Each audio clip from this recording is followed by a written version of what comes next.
দুনিয়াতে যত অদ্ভুত অদ্ভুত প্রশ্ন সব আপনি মুসা আলাইহিস সালামের মাথা থেকে পাবেন। বিভিন্ন বিষয়ে আল্লাহরে প্রশ্ন করতেন। সাইয়েদনা মুসা আলাইহিস সালাম আল্লাহরে বললেন, আল্লাহ আপনি আমার এমন একটা জিকির শিখাইয়া দেন যে জিকিরটার শব্দ আপনি আর আমি ছাড়া কেউ জানবে না।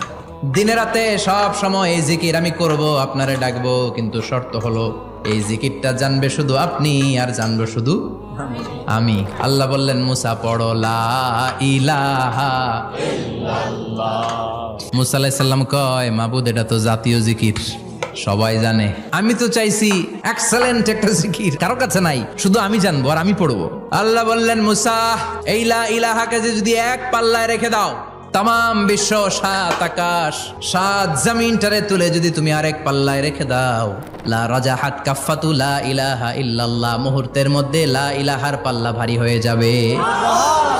ও মুসা, তুমি যতই এক্সক্লুসিভ জিকির চাও, লা ইলাহার চেয়ে দামি জিকির আমার কাছে নাই।